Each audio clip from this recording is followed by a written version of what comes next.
Welcome to the Guitar Department. I'm your host, Joe Alton. On this episode, we're going to be talking with International Blues Challenge winners, Chad Elliott and Catherine Severing-Fox. The Weary Ramblers are here. They're going to be jamming out for us. We're going to talk about all the things that they have going on. They've won so many awards, it's ridiculous. Stay tuned. It's going to be a great episode. Welcome to the Guitar Department. We are back, and I'm sitting here once again with our good friends, the Weary Ramblers, Catherine Severing-Fox, Chad Elliott. How are you guys? Doing great. Yeah, doing good. So much has happened since the last time you were here. Okay, so you guys came on the first time. Your album hadn't yet come out, if I'm not mistaken. So why don't we just start there? Okay. This is from the article that I wrote about you guys. Your debut album, Weary Ramblers, spent 7 weeks atop the contemporary folk album charts, according to the Roots Music Report. The song Pretty Lights of Denver was all the way to #1 on the contemporary folk, and Iowa charts. Two others, Sweet Hazel Green and Medicine Creek, were in the top 10 at the time. You had Pieta Brown and your Hidden Road, which was also nominated for several awards, and at the time you were under consideration for a Grammy. Since then, winners of the 2026 International Blues Challenge. Congratulations, by the way. Chad, it doesn't say this on here, but you also won Best Guitarist. Yes. We're going to talk about that here in a minute. Winner of the 2025 Josie Music Awards, Americana Song of the Year. Overall grand prize winners of the 2022 International Acoustic Music Awards, as well as the winners of Best Country and Bluegrass category, and finalists for the Best Group and Duo. Winners of the 2025 Iowa Blues Challenge in the solo duo category, winners of the 21st International Annual Acoustic Music Awards Best Group or Duo, 2026 Global Music Awards silver medal winners for Americana and Duo categories. I had to flip the picture there. Semifinalists in the 2024 International Songwriting Competition, semifinalists in the 2025 Unsigned Only Music Awards, nominees for the 2025 Music Awards for Josie Music Awards for Duo of the Year Americana and Music Video of the Year Performance-Focused Group or Duo. Your album Driftwood was number 72 on the Americana charts. Memphis You and Me is at number 155 on the Americana charts. He's just started charting, right? You announced this 2 days ago or something like that. It premiered on the Alt Country album charts at number 16, and you're now number 4 on the Bubblin' Up list of the Americana Music Association's album charts. And just yesterday, you announced that you were endorsed by Fishman Electronics, which is the type of amp that we use here on the Guitar Department. When I wrote the article for Iowa Public Radio, one of the things I joke about, and this is actually true, is that every time I would submit it for editing, they'd send it back to me and it'd be basically done, and then you guys would announce that you've won another award, and I'd have to work that in. I think the last one was your Iowa Rock and Roll Hall of Fame induction, and at that point I was like, okay, I fixed it, get this thing printed before before it's archaic again, you know? What has this ride been like for you guys? It's really just affirming, I think, you know, all of it. And it's in a lot of different categories, right? So the most recent International Blues Challenge was, of course, specifically in the blues realm. And then some of these other awards have been for Americana. I mean, we just won Best Country Bluegrass Song for the IAMAs. And so, like, it's just affirming to us that our path, the unique path that we've taken, and try to stay authentic to who we are, which is staying out of the box of a genre, has been working. Yeah. You can kind of dip from several pots there, but also just the hard work that goes into that, and just constantly telling ourselves, well, you know, just got to keep believing in this thing. And when you get accolades like that coming back, you know, it's pretty affirming, like you said, just to keep rolling forward and keep seeing what's on the next horizon, and also just stop and go, wow, we've done good, this is fun. You know? Yeah.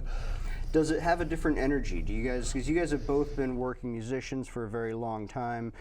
Chad, your path has actually been sort of in this realm for most of that period, and Catherine, you were an instrumentalist for a lot of that, and really just in the last 5 years or so started writing songs. Right.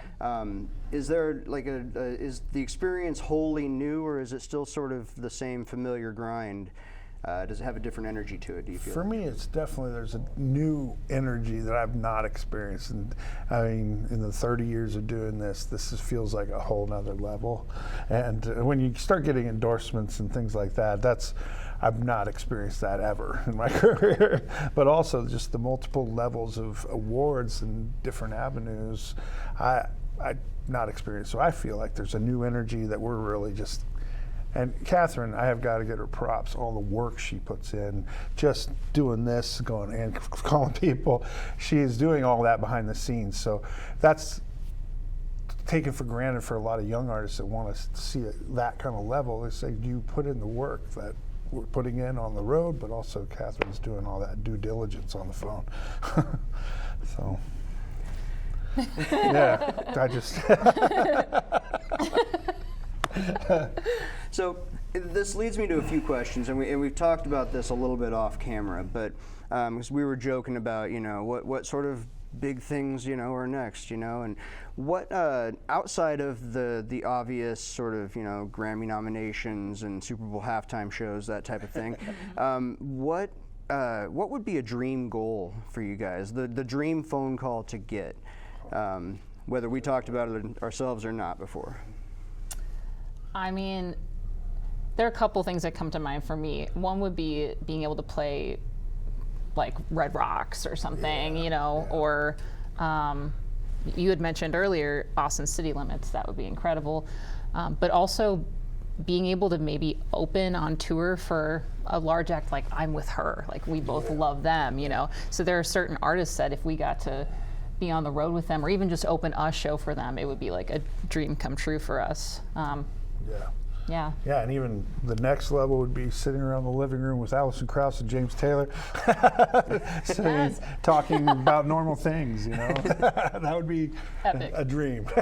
Yeah. That is life goals right there. Yeah. Let's talk about Driftwood for a second. So you guys went back to Golden Bear Studio to record this album. You got mandolin legend Sam Bush to play on it. What was this experience like, having Sam Bush come in and getting this album put out? So that was all kind of a crazy thing. Brian is also just a go-getter, which is great. When we sat down with him the first day, he was like, all right, so other than the obvious of laying down all the layers of everything that you want in your songs, who do you guys want on this album? Any names? Anybody come to mind? And you know, so we're naming off just pie in the sky, you know, people like Billy Strings or whatever. We're like, and then Sam Bush and just Sarah Hall, all these names. And he's like, all right, give me a second. And so he just he just starts emailing and making phone calls, and then we, you know, went about our day recording. And then I don't remember if it was that night or if it was the next morning that he was like, y'all, I just got a call back from Sam Bush himself. And he listened to your first record and said he'll do anything you guys want. Wow. We're like, holy smokes. Like, that's, again, affirming, right? Mm-hmm. It's a heck of an endorsement. Little did I know that my aunt and uncle are good friends with Sam Bush. And we could have made this a lot easier. So wait, did Sam know it was you? No. So, but then they all ended up talking, and now it's all.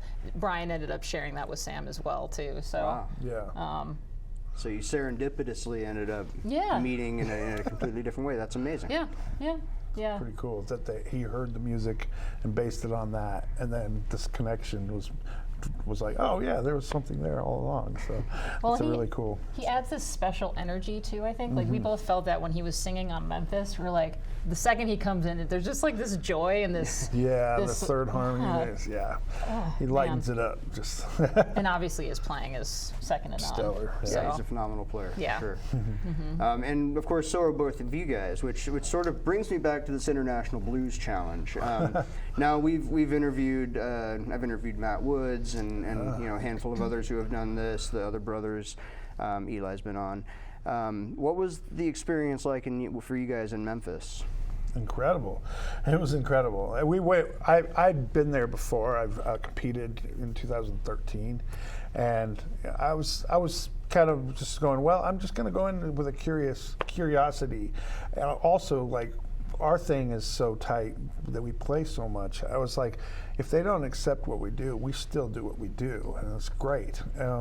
But Catherine, bringing that kind of skill level I knew that was going to be like, blow them away, and but she was also the only fiddle there, which was kind of surprising since blues it was a fiddle instrument, it was a blues instrument. But anyway, that's beside this point. But I went in with a sense of curiosity at how they would accept our type of blues.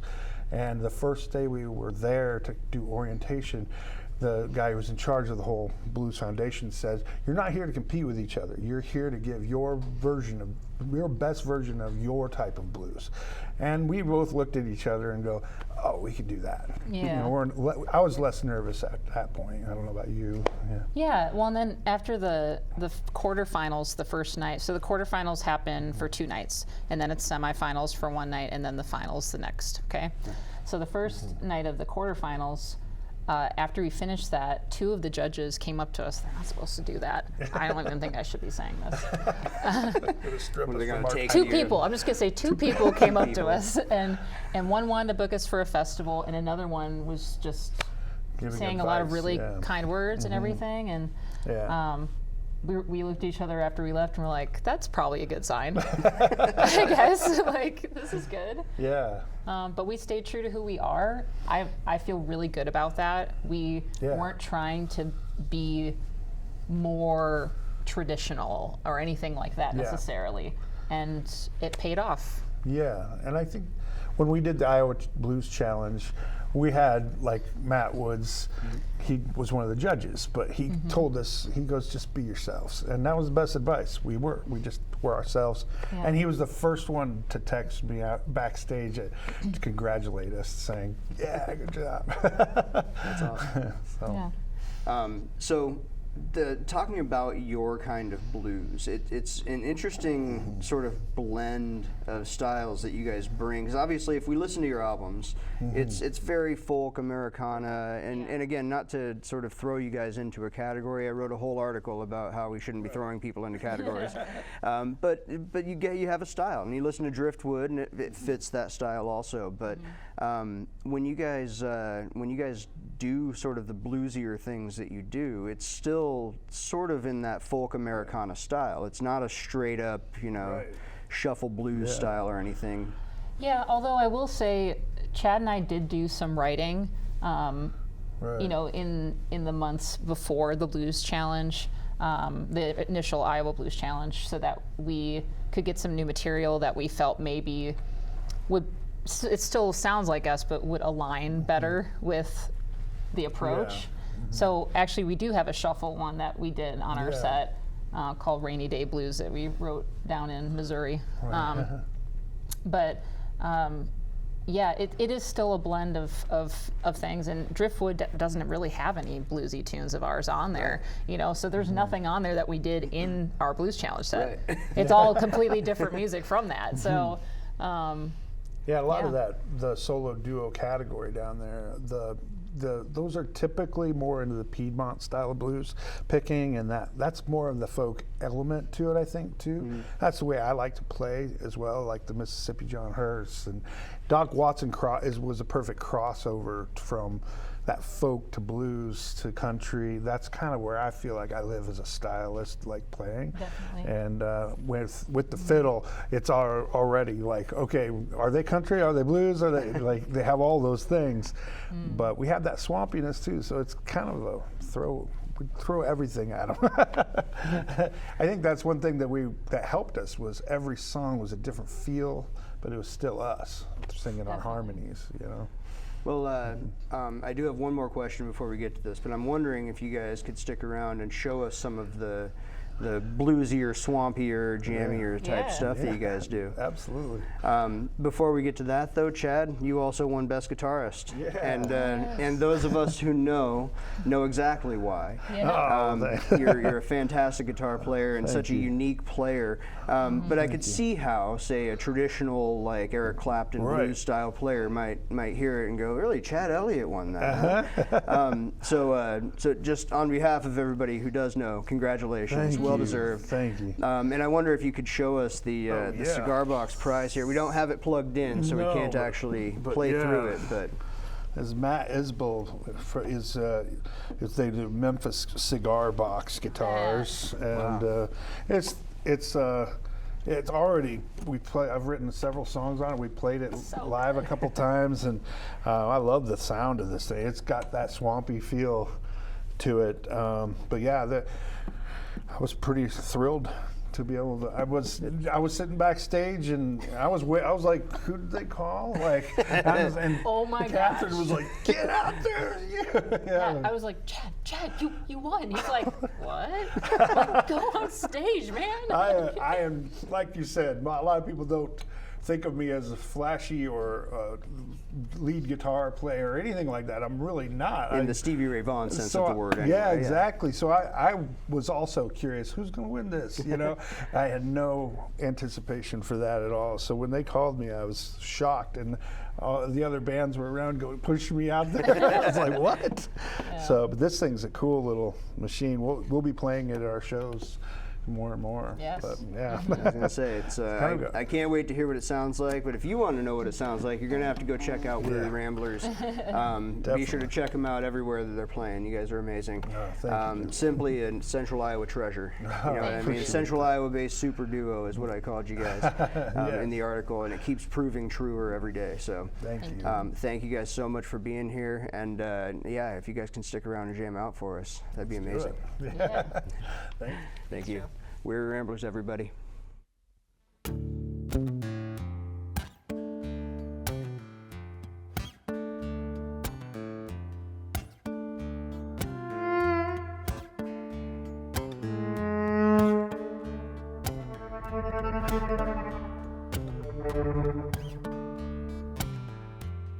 There's a long dark road up ahead, nowhere to rest our weary heads. Ain't it always the same? The headlights lead the way. There's a long dark road up ahead.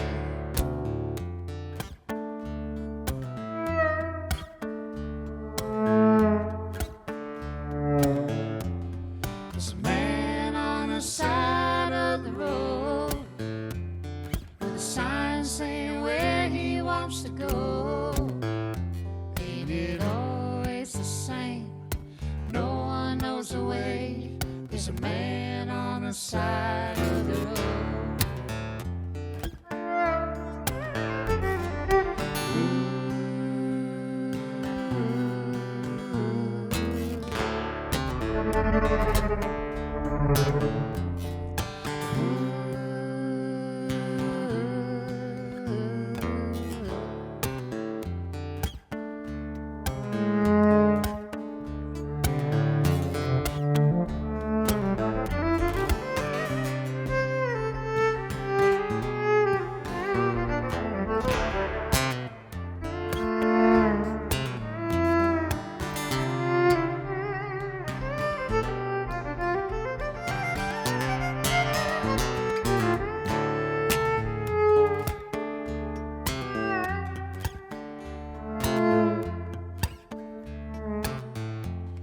There's a new moon that gives off no light, makes for the darkest of night.